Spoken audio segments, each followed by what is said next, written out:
4 দিন এটাও আল্লাহকে দিলেন। ইয়াকা না'বুদু 4 নম্বর আয়াতের প্রথম অংশে বলতেছেন ইয়াকা না'বুদু, আল্লাহ আমরা তোমার ইবাদত করি, বন্দেগী করি। পরের অংশে বলতেছেন ওয়া ইয়াকা নাস্তাঈন, তোমার কাছ থেকে আমরা কিছু চাই। চাওয়া কিন্তু এখনো শুরু করেন নাই। কি 4 নম্বর আয়াতের প্রথম অংশে শেষ অংশে গিয়ে বললেন আল্লাহ আমরা তোমার কাছ থেকে কিছু চাই। কি চাই? আল্লাহর কাছ থেকে একটা জিনিস চাইলেন, ইহদিনাস সিরাতাল মুস্তাকিম, আল্লাহ আপনি সিরাতে মুস্তাকিমে আমাদেরকে হেদায়েত দান করেন। কি চাইলেন? হেদায়েত। হেদায়েতটা কি? হেদায়েতটা হলো একটা আলো, নূর। হেদায়েত হলো নূর, হেদায়েত হলো আলো। কোথায় পাওয়া যায় এই নূর? কোথায় পাওয়া যায় এই আলো? দেখেন এই আলো, এই নূর আল্লাহ সর্বপ্রথম দান করেছিলেন আমাদের পেয়ারা নবী মুহাম্মদ মুস্তাফা সাল্লাল্লাহু আলাইহি ওয়াসাল্লামকে। কি কাকে দিয়েছেন?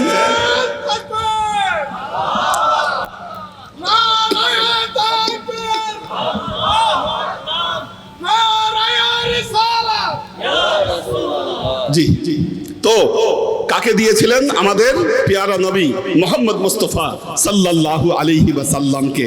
দেখেন আল্লাহ কোরআনে কি বলতেছেন? সূরা আশ-শুরা, সূরা আশ-শুরা আল্লাহ বলতেছেন, আল্লাহ তার নবীকে বলতেছেন ইন্নাকা লা তাদরি মাল কিতাব ওয়ালাল ঈমান ওয়ালাকিন জাআলনাহু নূরান নাহদি বিহি মান নাশাউ মিন ইবাদিনা।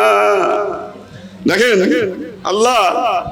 আল্লাহ তার নবীকে বলতেছেন, হে নবী ইন্নাকা লা তাদরি মাল কিতাব ওয়ালাল ঈমান, হে নবী আপনি জানতেন না কিতাব কি আর ঈমান কি। কত মারাত্মক কথা, খেয়াল করেন কত মারাত্মক কথা। কিতাব কি, ঈমান কি, এটা আপনার জানার কথা ছিল না। কিভাবে জানলেন? ওয়ালাকিন জাআলনাহু নূরা, আপনি জেনেছেন এইভাবে আমি ঈমানকে, কিতাবকে একটা নূর হিসেবে তৈরি করেছি। সুবহানাল্লাহ। কি হিসেবে তৈরি করেছি? নূর। নূর হিসাবে আমি তৈরি করেছি ঈমানকে, কিতাবকে আমি নূর বানিয়ে দিয়েছি। দেখেন আল্লাহর নবীর উপর যখন ওহী নাজিল হচ্ছে, কোরআন নাজিল হচ্ছে, আমার নবী কোরআনের আয়াতগুলো মুখস্থ করার চেষ্টা করতেছেন। আল্লাহ আবার জিব্রাইলকে পাঠিয়ে জানালেন সানুকুরিউকা ফালা তানসা, হে নবী আমি দেখতে পাচ্ছি কোরআনের আয়াত আপনি মুখস্থ করার চেষ্টা করতেছেন, আপনার মুখস্থ করার দরকার নাই, আপনি একটা আয়াতও ভুলবেন না। সুবহানাল্লাহ। আপনি ভুলবেন না একটা আয়াত, আপনি মুখস্থ কি করবেন? মুখস্থ করার দরকার নাই। তবে হ্যাঁ, আমি আল্লাহ যেটা চাবো সেটা আপনি ভুলবেন। কাজেই কিতাব বলেন, ঈমান বলেন, আল্লাহ এটাকে নূর বানায় দিয়েছে। সুবহানাল্লাহ। এখন আপনি বলেন, আপনি যদি মনে করেন আপনি কিতাব পড়ে পড়ে হেদায়েত পাবেন, সম্ভব কি? কিতাব পড়ে পড়ে হেদায়েত পাবেন, এটা সম্ভব না। আপনি বক্তব্য শুনে শুনে হেদায়েত পাবেন, এটাও সম্ভব না। আল্লাহ তার নবীকে জানিয়েছেন হেদায়েতের নূর, হেদায়েতের আলো আমি আপনার মধ্যে জ্বালিয়ে দিয়েছি। সুবহানাল্লাহ। সেই আলো সারা পৃথিবীকে আলোকিত করেছে। আল্লাহর নবী পর্দার আড়ালে চলে গেছে, এখনো সারা পৃথিবী এই আলোতে আলোকিত। সুবহানাল্লাহ। এই নূর জ্বলতিছে, এই নূর জ্বলতিছে, এই নূর আল্লাহ দিয়ে গেছেন। আল্লাহর নবী এই নূর গচ্ছিত করে রেখে দিয়েছেন পাক পাঞ্জাতুনের ভেতরে। সুবহানাল্লাহ। পাক পাঞ্জাতুনের ভেতরে আল্লাহর নবী যখন নবুয়ত শেষ হয়ে গেল, যখন নবুয়ত শেষ হলো, বেলায়েত শুরু হলো, আল্লাহর নবীর এই নূর বেলায়েতের মাধ্যমে সারা পৃথিবীতে ছড়িয়ে পড়ল। সুবহানাল্লাহ। কি এই জন্য আমরা বলি বেলায়েত কুল শিরোমণি মাওলা আলী। কি আল্লাহর নবী মাওলা আলীর হাতে এই নূরের প্রদীপ দিয়ে গিয়েছিলেন। ঠিক। এই নূরের প্রদীপ দিয়ে গিয়েছিলেন। এখন দেখেন, যারা আল্লাহর ওয়ালি, পৃথিবীতে যারা আল্লাহর ওয়ালি, তারাই আল্লাহর নবীর এই নূর ধারণ করতে পারেন। ব্যাপারটা বুঝছেন কিনা? আল্লাহর নবীর এই নূর তারাই ধারণ করতে পারেন যারা আল্লাহর ওয়ালি, যারা আল্লাহর বন্ধু। ঠিক। প্রমাণ দেখেন, আয়াতুল কুরসি অনেকের মুখস্থ আছে, আয়াতুল কুরসি অনেকের মুখস্থ আছে। আল্লাহ বলতেছেন, আল্লাহু ওয়ালিউল্লাযিনা আমানু ইখরিজুহুম মিনাজ যুলুমাতি ইলান নূর। আল্লাহ যাদের বন্ধু হয়ে যান তাদেরকে অন্ধকারচ্ছন্নতা থেকে আলোর দিকে বের করে নিয়ে আসেন। সুবহানাল্লাহ। কি এই জন্য আপনাদের যারা মুর্শিদ, মুর্শিদের অন্তরে নবীর নূরের সেই বাতি জ্বলে। কি নবীর নূরের সেই বাতি জ্বলে। এই জন্য মুর্শিদের সোহবতে আসলে, তাদের সান্নিধ্যে আসলে অন্তর শান্তি লাভ করে। ঠিক কিনা? ঠিক। অন্তরে সুকুন আসে কিনা? আসে। শান্তি আসে কিনা? আসে। কেন আসে? কারণ অন্তরে ওই যে হেদায়েতের নূর, নূরে মুহাম্মাদি মুর্শিদের মাধ্যমে সালেকের অন্তরে, মুরিদের অন্তরে ওই নূর চমকাইতে থাকে। সুবহানাল্লাহ। এটা ছাড়া হেদায়েত পাওয়ার আর কোনো উপায় নাই। এই জন্য মৌলানা রুমি বলতেছেন, দেখেন মৌলানা রুমি বলতেছেন, হার কে খাহাদ হাম নশীনদ ব খুদা গো নশীনদ ব হুজুরে আউলিয়া এক জামানা সোহবতে ব আউলিয়া বেহতার আজ সাদ সল তো আতে বীরিয়া। এই জন্য মৌলানা রুমি বলতেছেন, যারা চায় আল্লাহর সান্নিধ্যে আসতে, গো নশীনদ ব হুজুরে আউলিয়া, তারা যেন ওলিয়া উলিয়ার সান্নিধ্যে গিয়ে বসে। এক জামানা সোহবতে ব আউলিয়া, এক মুহূর্ত ওলিয়া উলিয়ার সোহবতে থাকা, বেহতারাজ সাদ সল তোআতে বীরিয়া, শত সহস্র বছর নির অহংকার ইবাদতের চাইতে সেটা উত্তম। এক জামানা, এক মুহূর্ত মুর্শিদের সাথে বসা, শত সহস্র বছর নির অহংকার ইবাদতের চাইতে সেটা উত্তম। মৌলানা রুমি আরো বলতেছেন, গারতু খারো সঙ্গ মারমার সাবি চুনবে সোহবতে দিল রসি গোহার সাবি। বলতেছে, তুমি যদি রাস্তার পাথর হও, নুরি হও, কাটা হও, তুমি যখন তোমার মুর্শিদের সান্নিধ্যে যাবা, সোহবতে যাবা, তুমি মণিমুক্তায় পরিণত হবা। সুবহানাল্লাহ। আচ্ছা, আপনারা পবিত্র কোরআনের একটা সূরা আছে, সূরা কাহাফ। আসহাবে কাহাফের কাহিনী শুনছেন কাহিনী?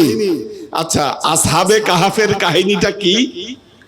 একদল আল্লাহর ওয়ালি যেই শহরে বাস করত, আল্লাহকে মেনে নেওয়ার জন্য, আল্লাহর একত্ববাদকে স্বীকার করার জন্য সেই শহরের বাদশা তাদেরকে শহর থেকে বের করে দিল। ওনারা শহর থেকে বের হয়ে যাচ্ছে, একটা কুকুর ওনাদের পেছন যাচ্ছে। আল্লাহর ওয়ালিদের পেছন একটা কুকুর যাচ্ছে। ওনারা পাথর তুলে ওই কুকুরটাকে তাড়িয়ে দিতে চাইলো, কুকুর যায় না, কুকুর ওনাদের পিছে পিছে যাচ্ছে। যাইতে যাইতে ওনারা একটা গুহায় আশ্রয় নিল। কুকুরও ওনাদের সাথে সাথে গিয়ে ওই গুহার বাহিরে পাহারা দিতে শুরু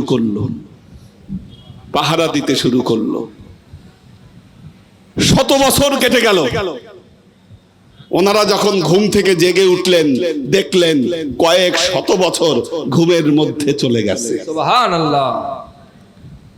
আল্লাহ এই কুকুরকে জান্নাত দিবে। সুবহানাল্লাহ। আল্লাহ এই কুকুরকে জান্নাত দিবে, এই কুকুর জান্নাতে যাবে। এখন আমার প্রশ্ন, কুকুর কেমনে জান্নাতে যাবে? এই কুকুরের কি আমল আছে?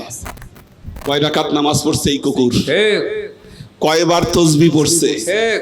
কি আমল করেছে এই কুকুর?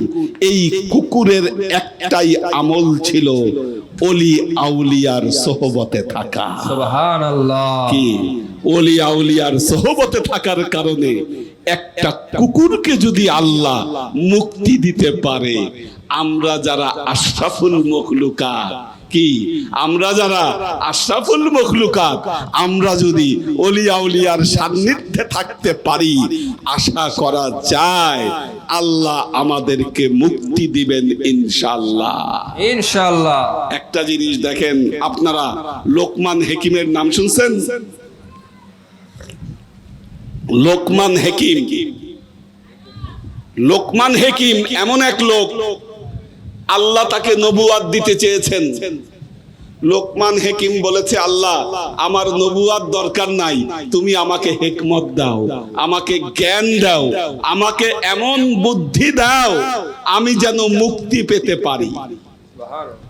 এই লোকমান হেকিম ইন্তেকাল করার আগে তার সন্তানকে হিকমত সম্পর্কে নসিহত করতেছেন। পবিত্র কোরআন খুলে দেখেন, একটা একটা করে নসিহত করতেছেন।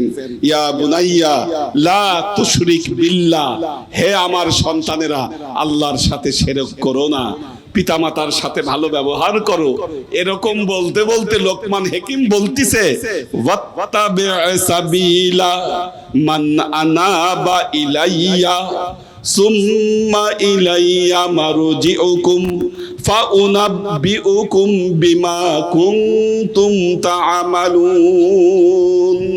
লোকমান হেকিম বললেন, এমন একজনের পথ অনুসরণ করো, ওয়াত্তাবি সাবিলা, এমন একজনের পথ অনুসরণ করো, মান আনাবা ইলাইয়া, যে আমার দিকে অগ্রসর হয়েছে।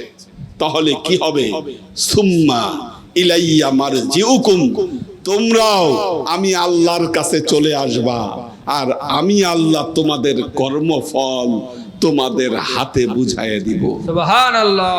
কি লোকমান হেকিম আল্লাহর কাছে পৌঁছানোর জন্য একটা রাস্তা বললেন, এমন একজনের পথ অনুসরণ করো যে আমার দিকে অগ্রসর হয়েছে। শেষ একটা কথা বলে শেষ করব। দেখেন, ওলি আউলিয়ারা কখনো মারা যায় না। আপনারাও যদি ওলি আউলিয়ার সান্নিধ্যে থাকেন, কখনো মরবেন না। তবে শর্ত হলো আপনার মুর্শিদ আপনাকে যা আদেশ করবে, যা থেকে নিষেধ করবে, আজীবন তার আদেশকে পালন করবেন, তার নিষেধ মেনে চলবেন। কি এটা হলো শর্ত। মাওলানা জালালউদ্দিন রুমি নাম শুনছেন কিনা? হ্যাঁ, এখানে হয়তো অনেকেই রুমির নাম শুনছেন। মাওলানা জালালউদ্দিন রুমি বিখ্যাত আলেম ছিলেন, ওনার শত শত ছাত্র ছিল, উনি কোরআন হাদিসের আলেম ছিলেন মাওলানা রুমি। একদিন মাওলানা রুমি বসে পড়াশোনা করতেছেন, একজন পাগল রুমির কাছে আসছে। এই পাগলের নাম ছিল শামস তাবরিজ। পাগলকে দেখেই মাওলানা রুমি খেপে গেছে, বিরক্ত হয়েছে। আমি পড়াশোনা করতেছি, এই সময় একটা পাগল এসে ঢুকলো আমার রুমে, উনি বিরক্ত হলেন। পাগল জিজ্ঞাসা করলো, মাওলানা তুমি কি করো? মাওলানা বলল, তু ইন্দ্র নেমি ফাহামি ইন ইলমে কলাস। মাওলানা রুমি বলল, আরে বেটা তুই পাগল, তুই কি বুঝবি আমি কি করতেছি? আমি শরীয়তের জ্ঞানে পড়াশোনা করতেছি। এই কথা বলার সাথে সাথে মাওলানা রুমির হাতে থাকা বইগুলোতে আগুন ধরে গেল। মাওলানা রুমি অবাক হলেন, শামস তাবরিজিকে বললেন ইন জেসুর, এটা কি হলো? শামসে তাবরিজি বললেন তু ইন্দ্র নেমি ফাহামি ইন ইলমে হালাস, বলতিছে মাওলানা তুই এটা বুঝবি না, এটা হলো মারিফতের জ্ঞান। সুবহানাল্লাহ, আল্লাহু আকবার। ইয়া রাসূলুল্লাহ, ইয়া আলী, জিন্দাবাদ জিন্দাবাদ জিন্দাবাদ জিন্দাবাদ। তো রুমিকে বললেন শামস তাবরিজি তুই এটা বুঝবি না, এটা হলো ইলমে মারিফতের জ্ঞান। এই কথা বলার পরে এখন মাওলানা রুমি বলতিছে আমাকে এই জ্ঞান শেখাইতে হবে, আমাকে এই জ্ঞান শেখাইতে হবে। শামস তাবরিজি বলতেছে তুমি পারবা না। মাওলানা রুমি বললেন আমি শিখবই। এখন শামসে তাবরিজি বললেন শিখতে হলে আমি যা আদেশ করব তাই মানতে হবে। ঠিক। মাওলানা রুমি বললেন আচ্ছা আমি তাই মানব। প্রথম আদেশ করলেন আমার জন্য শরাবের দোকান থেকে শরাব নিয়ে আয়। এখন যিনি শাইখুল হাদিস অথবা বাইতুল মুকাররমের যিনি খতিব, উনি যদি শরাবের দোকানে শরাব আনতে যায় পরিস্থিতি কি হবে? শরাবের দোকানদাররা ভয়ে শরাবের দোকান বন্ধ করে তারা পালানো শুরু করলো। মাওলানা রুমি গিয়ে শরাব নিয়ে আসলেন, খাইলেন না। এরপরে বললেন মাওলানা তোমাকে ভরা মজলিসে ঢোল পিটায়ে গান গাইতে হবে। মাওলানা রুমি তাই করলেন। এরপরে বললেন আমি গান গাবো, তোমাকে ভরা মজলিসে নাচতে হবে। নাচাইলেন। এইভাবে 11টা পরীক্ষা করলেন। কয়টা পরীক্ষা? 11টা পরীক্ষা। যেই পরীক্ষা কোনোটাই শরীয়তের কোনো কাজের সাথে যুক্ত ছিল না। 11টা পরীক্ষায় পাশ করার পর এইবার শামস তাবরিজি বললেন মাওলানা আমি এইবার তোমাকে বয়াত পড়াইতে পারি। এখন মাওলানা রুমি বললেন হুজুর আমার একটা কথা জানার ইচ্ছা, আপনি যে পরীক্ষাগুলা করলেন, মদ আনতে বললেন, নাচতে বললেন, গান গাইতে বললেন, আমি তো এগুলার সাথে শরীয়তের কোনো সম্পর্ক দেখতে পাইলাম না, এগুলা আমাকে দিয়ে করায় লাভ হইল কি? শামসে তাবরিজি বললেন মাওলানা তুমি যে জগতের মাওলানা, মানুষ তোমাকে সম্মান করে, তোমার ভেতরে যে অহংকার আর এর যে গরম, এই গরম যতক্ষণ পর্যন্ত তোমার মধ্যে আছে তুমি মারিফতের জ্ঞান শিখতে পারবা না। এই জন্য আমি আগে তোমার সম্মানকে হানি করেছি, তোমার ভেতরে অহংকারের চাদরকে আমি দূর করেছি। এইবার তুমি আমার কাছ থেকে ইলমে মারিফতের জ্ঞান শিখতে পারবা।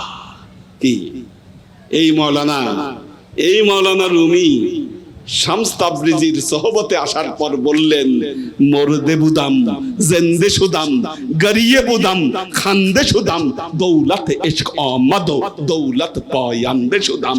মাওলানা রুমি বললেন আমি মৃত ছিলাম, জিন্দা হয়ে গেলাম, আমি কাঁদতে ছিলাম, আমি হাসতে শুরু করলাম। যেই প্রেমের অবিনশ্বর সম্পদ আমি পেলাম, এই প্রেম আমাকে চিরস্থায়ী করে দিল। সুবহানাল্লাহ। দেখেন মাওলানা রুমি যদি কোনো মাওলানা থাকতেন, আজকে আমরা বাংলাদেশ থেকে মাওলানা রুমিকে স্মরণ করতাম না।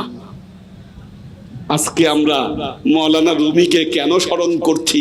700 বছর পর উনি পর্দা নামার, আজকে মাওলানা রুমিকে আমরা স্মরণ করছি কারণ মাওলানা রুমি এখনো মারা যায় নাই। আমাদের অন্তরে কলবে মাওলানা রুমি এখনো জীবিত আছে, ঠিক কিনা? সুতরাং মনে রাখবেন মুক্তি পাওয়ার একটাই উপায়, बमई सज्जद रंगीन कुन गरत पीर मुगन गोयाद के सालिक नबवत रहवा रस्म मंजिलहा। सूफी बोलतेছেন তোমার পীর যদি বলে তুমি তোমার জায়নামাজকে শরাব দিয়ে রঙিন করে দাও, সুবহানাল্লাহ, জায়নামাজে নামাজ না পড়ে জায়নামাজকে শরাব দিয়ে রঙিন করে দাও, যদি তোমার পীর তোমাকে নির্দেশ করে। ঠিক। কারণ তোমার পীর জানেন, মুর্শিদ জানেন তোমার রাস্তা কোথায় গিয়ে শেষ হয়েছে। ঠিক। যাই হোক, আমাকে সময় দেওয়া হয়েছিল আধা ঘন্টা, আমার সময় শেষ হয়ে গেছে। আল্লাহ তৌফিক দিলে ভবিষ্যতে ইনশাআল্লাহ অন্য কোনো বিষয় নিয়ে আপনাদের সামনে আলোচনা করব। এটা বলেই শেষ করছি, বরিয়াবরি পাক দরবার শরীফ এটি একটি পবিত্র দরবার, যেই দরবারের সাথে আওলাদের রাসূলগণ রয়েছেন, এবং যে দরবার পাক পঞ্জাতুন মাওলানা আলী ওলায়েতের ধারার সাথে যেই দরবার সংযুক্ত, আপনারা যদি তার সাথে নিজেদেরকে যুক্ত রাখতে পারেন, ইনশাআল্লাহ মঞ্জিল মুকসেদে পৌঁছাতে পারবেন, এই আশা করা যায়। এ বলেই আমি আমার বক্তব্য শেষ করছি। পরবর্তী জেনারেশন আসবে, কিন্তু মূল কথা কি, এই যে মাওলানা সাহেব ওয়াজ করলেন আর পীরজাদা ওয়াজ করলেন, এই কথাগুলো আপনাদের বুঝতে হবে, কথাগুলো বুঝতে হবে এবং কথাগুলোর মতো কাজ করতে হবে। অনেক মুনাফিক আছেন যারা পীরের দরবারে আসেন, আসল পীরের সাথে দেখা করেন না। তাই আপনার ওই পাগড়ি জুব্বা বাবরিতে কোনো ধরা দেবে না। ঠিক বলতেছে কিনা? পীরের খবর নাই, আসল ঘরে মশাল নাই, ঢেকির ঘরে বাত্তি, বাংলা কথায় বলে। যতই বাবরি ঝুলান আর বাতাস খান আর হাওয়া খান, অনেক মুনাফিক আছে আমার বাবার ভক্তদের মধ্যে, আমার ভক্তদের মধ্যে, হাসিবের ভক্তদের মধ্যে, তারা কিছু অর্জন করবার পারবেন না, ওই আসা যাওয়া সার থাকবে। তাই মূল পথে আপনাদের অগ্রসর হইতে হবে। মূল ঠিক রেখে আপনি সব কাজ করতে পারেন, মূল ঠিক না রেখে আপনি যত বন্দিগি করেন সে বন্দি।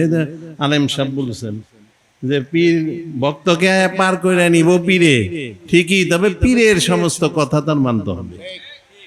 পীরের কথা যে মানে না, হ্যাঁ, যদি বড় আউলিয়া হয়ে যায়, আজকের এই মজলিসে পরবর্তীতে গানের মজলিসে, সামার মজলিসে লাখ লাখ টাকাও যদি এইভাবে উড়ায়, কপালে দিয়ে দিয়ে কোনো লাভ হবে না।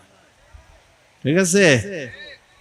তাই এরকম মুনাফিক হযরতরা যারা দরবারে আসেন, তারা একটু চরিত্র পরিবর্তন করেন, ভালো হয়ে যান, ভালো হয়ে যান। তরিকাতে কি বলে, শুধু এই বৈরাবর দরবারেই না, আরো আরো দরবারে এরকম মজলিস হয়, আরো আরো আলেমরা দেশ বিদেশে আলোচনা করেন। শুধু এই বৈরাবর দরবারে যে আলোচনা হয় তা না, সেগুলি শুনেন, বুঝেন, কোরআন হাদিসের সাথে লয় করেন, তাইলে আপনি পথ পাইবেন। আর তাছাড়া বিনা পরিশ্রমে আপনি যত পরিশ্রমী বলেন কোনো লাভ হবে না। ঠিক আছে? জামান কোথায় আছো?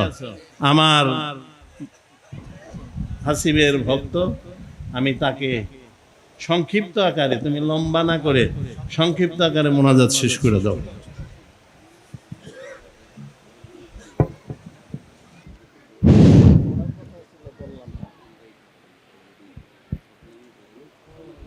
اللهم آمين. لا يكلف كل نفس إلا وسعها ما كسبت وعليها ما كسبت. ربنا لا تؤاخذنا إن نسينا أو أخطأنا. ربنا تحملنا ما لا طاقة لنا به. اعف عنا واغفر لنا وارحمنا أنت مولانا فانصرنا على القوم الكافرين. গৌসুল আজম বৈরাবরী হাসিব স্যার, বাবা গো ভক্তের দেলে সদাই থাকো বিরাজমান। গৌসুল আজম শামসুল আরেফিন রিজভী বাবা যান, বাবা গো ভক্তের দেলে সদাই থাকো বিরাজমান। গৌসুল আজম তানিম চান মিয়া ভাইজান, ভক্তের দেলে সদাই থাকো বিরাজমান। গৌসুল আজম বৈরাবরী আরাফাত হুসান, দাদা গো ভক্তের দেলে সদাই থাকো বিরাজমান। মুর্শিদ মাওলা এসকে আল্লাহ নয় জোদা, কেবলা কাবা মাওলা বাবা মুর্শিদা। তাহার পিতা হাসেন শাহ আউলিয়া, তোমার ফায়েজ মুর্দেলে দাও মিলাইয়া। তাহার পিতা গোলাম হোসেন আল্লাহর ওলি, তাহার দোয়ায় ওঠা মরি দয়ের কালি। তাহার পিতা পিরানে পীর খালেক স্যার, দয়া করে থাকো মোদের নেগাবার। তাহার পিতা আব্দুল কাদের বুজুর্গার, তাহার দোয়ায় দিল করো মোর প্রেম বাগার। তাহার পিতা পিরানে পীর আব্দুল মালি, সদাই বাবা চাই তোমার চরণ ধুলি। তাহার বংশে শাহজালাল আউলিয়া, বাংলাদেশের প্রথম সুলতান গাউসিয়া। তাহার বংশে মুসা রেজা বুগদাদি, তিনি ছিলেন যত ভক্তের দরদি। তাহার বংশে মুসা কাজেম বুগদাদি, তাহার ওসিলায় গোসো মুরদেলের বেদি। তাহার পিতা জাফর সাদেক হয় জিনে, তাহার পিতা ইমাম বাকের হয় জিনে। তাহার পিতা জয়নাল আবদিন মাদিনে, তাহার পিতা ইমাম হোসেন সৈয়দে। তাহার পিতা হযরত আলী মুর্শিদে। তাহার পীর হয় আকাইদার নামদার তাজেদার মদিনা, আহমদ মুস্তফা মোহাম্মদ মুস্তফা সাল্লাল্লাহু আলাইহি সাল্লাম কুশিলা করিয়া আমাদের জীবন যৌবনের সমস্ত গুনাহ খাতা মাফ করে দেন আল্লাহ। মাবুদ মাওলা গো, 30শে সেপ্টেম্বর রোজ রবিবার আমার মহান মুর্শিদ কেবলা আমাদের থেকে পর্দা নিছেরে আল্লাহ। সেপ্টেম্বর মাসের 30 তারিখ যখন আসে, কলিজার ভিতরে ধাও ধাও করে আগুন জ্বলতে থাকে। মাবুদ মাওলা গো, সে আগুন জরার হৃদয় নিয়া গাউসুল আজম বরিয়াবর দরবারে এসে হাজির হয়েছি আল্লাহ। মাবুদ মাওলা গো, মাগরিব থেকে আসা পর্যন্ত, আশা থেকে গভীর রজনী পর্যন্ত ওলামায়ে দ্বীন আমার মিয়া ভাইজান অনেক সুন্দর বক্তব্য রেখেছে রে আল্লাহ। আল্লাহ এবং তোমার বন্ধুকে চিনার মতো রাস্তা দেখিয়ে দিছে মাওলা। জানি না কার ভাগ্যে হেদায়েত নসিব হবে, কার ভাগ্যে হবে না। মাবুদ মাওলা গো, আওলাদ রাসূলদের গোলাম হিসেবে তুমি প্রত্যেককে কবুল আর মঞ্জুর করে নাও। মাবুদ মাওলা গো, তুমি ঘোষণা করেছো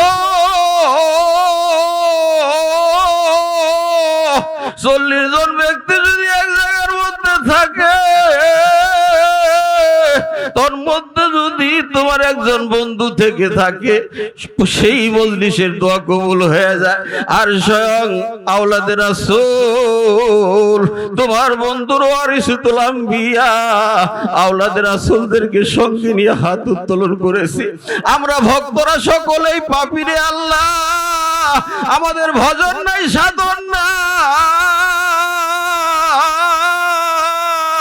যেভাবে ডাক দিলে বাবার মন খুশি হইতো, সেইভাবে আমরা ডাকতে পারি না।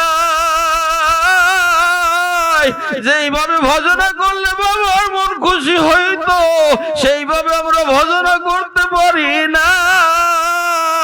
আমাদের গুনার দিকে না তাকাইয়া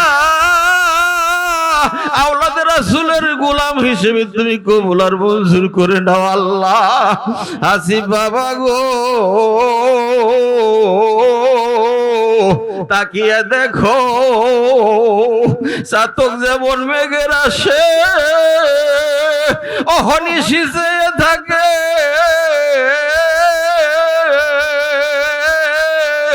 ঠিক তেমনি ভাবে তোমার ভক্ত ছেলে মেয়েরা তোমার দিকে তাকিয়ে আছে রে বাবা। আজকে যদিও দরবারে এসে হাজির হয়েছে, দরবারে সকলকেই দেখেছে, সকল কোনায় ভরা আছে রে বাবা। শুধু একটা কোনা তোমার জন্য খালি, যেদিকেই তাকাইছে বাবা বাচ্চিকে তোমারে দেখে নাই। বাবা গো, তোমারে তো বাড়িতে ভুলে থাকতে পারে না, তুমি কি জানো না তোমার ভক্ত ছেলে মেয়েদের হৃদয়ের বেদনা? বাবা তুমি দয়া করে মায়া করে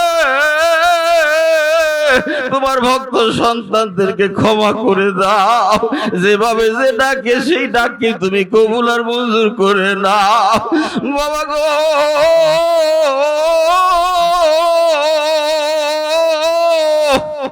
তুমি যদি দয়া না করো, তুমি যদি মায়া না করো, আমরা কার কাছে যাব? আমরা তো পৃথিবীতে অন্য কাউকে চিনি না। মাওলারে জীবনে দেখি নাই, মাওলার কাছে যাব না। দয়াল নবীর জীবনে দেখি নাই, দয়াল নবীর কাছে যাইতে পারবো না। বাবা আমরা চিনেছি তোমাকে, তোমার কদমে যদি আমাদেরকে কবুল করে না নাও, আমরা বাবা কার কাছে দাঁড়াবো বাবা গো। তুমি দয়া করে মা করে আমাদেরকে কবুল আর মঞ্জুর করে নাও। হাসিব বাবা তোমার দরবারে আমরা ভক্ত হাজির হইয়াছি, মুর্শিদ তোমার দরবারে আমরা ভক্ত হাজির হইয়াছি। ভক্তের মনের বেদনা তুমি ছাড়া কেউ বুঝে না, ভক্তের মনের বেদনা তুমি ছাড়া কেউ বুঝে না। দয়া করো বাবা, দয়ালু হইয়া বাবা গো, তুমি খাস করে আমাদেরকে দয়া করো, প্রত্যেক উপরে খাইরে বরকত নসিব করো বাবা গো। মুখ পর আশা নিলাম আমাদের দুয়ারে তুমি কবুল আর মঞ্জুর করেছো। হাজরান আছেন, হাজরান মজলিসে আমরা যারা হাত বাড়াইছি, কেন যেন গর্ব ধরিনি মায়ের হারিয়ে হয়েছি আল্লাহ, কেন যেন জন্মদাত পিতার হারিয়ে হয়েছি আল্লাহ, কেন যেন শ্রীপুত্র হারা আয় আল্লাহ, কেন যেন জোয়ার ভাই ভাইরে হারিয়ে হয়েছে রে আল্লাহ। মাহবুব মাওলা আমরা যারা মুর্শিদ হারা,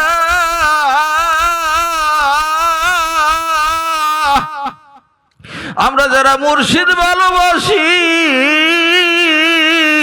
মুর্শিদ বিনে প্রাণ বাসে না রে মৌলা, মন হইছে উদাসী। আমরা যারা হাসিব ভালোবাসি, হাসি বিনে প্রাণ বাসে না রে মৌলা, মন হইছে উদাসী। মাহবুব মাওলা গো, হারানোর ব্যথার কথা তোমার কাছে বলতে পারবো না। যারা আপনজনকে হারিয়ে দিব হয়েছে রে আল্লাহ, প্রত্যেকের কবর গুলোকে তোমার কুদরতে সমর্থ করে দিলাম। যদি কবরে কোনো আযাব গজব হয়ে থাকে রে আল্লাহ, আওলাদ রাসূল রুসিলা করিয়া প্রত্যেকের কবর আযাব গুলো তুমি মাফ করে দাও আল্লাহ। মাহবুব মাওলা তুমি না ঘোষণা করেছো, কোন নেককার সন্তান যদি তার মার কথা বাবার কথা মনে করে এক ফোঁটা চোখের পানি ছেড়ে দিয়ে কান্দে, ওই সন্তানের চোখের পানি সন্তানের নাকের অগ্রভাগে আসার আগেই তুমি মাহবুদের দপ্তরে দোয়া কবুল হয়ে যায় আল্লাহ। মাহবুব মাওলা আজকের মজলিসে যার চোখের পানি তোমার দপ্তরে পছন্দ হয়েছে, আওলাদের রাসূলদের উসিলা করিয়া তুমি প্রত্যেকের মা বাবার কবর আযাবকে তুমি মাফ করে দাও আল্লাহ। মাহবুব মাওলা গো, আমার তরিকার ভাই বোনেরা অনেক দূর দূরান্ত থেকে কষ্ট করে এসেছে আল্লাহ, অনেকে অসুস্থ অবস্থায় আছে, আসতে পারে নাই, অনেকেই দোয়া চেয়েছে আল্লাহ। আমি নাম ধরে কার কথা বলবো আল্লাহ, যারা অসুস্থ অবস্থায় আছে প্রত্যেককে তুমি সেবা দান করো আয় আল্লাহ। আজকের এই মাহফিলকে সুন্দর করার জন্য যারা নিয়ে দরবারে এসেছে রে আল্লাহ, প্রত্যেকের নজরানাকে তুমি কবুল আর মঞ্জুর করো আয় আল্লাহ। এমনি ভাবে যেন প্রত্যেক বছর আসতে পারে বাবা, জানেন কিভাবে তুমি তৌফিক দিয়ে দাও। বুক ভরা আশা নিলাম আমাদের দুয়ারে তুমি কবুল আর মঞ্জুর করেছো আল্লাহ। শেষবারের মতো তোমার দপ্তরে ফরিয়াদ জানিয়ে যায়, কোন হালতে কোন সুরতে ওই আজরাইল আলাইহিস সালাম সামনে হাজির হয়ে যায়, ওই কঠিন দিনে মধুর অন্তরে জারি রেখে দিন আপনারই তৌহিদের বাণী মুখে প্রকাশ করে মতো তৌফিক দেন। লা ইলাহা ইল্লাল্লাহ মুহাম্মাদুর রাসূলুল্লাহ। আসসালামু আলাইকুম।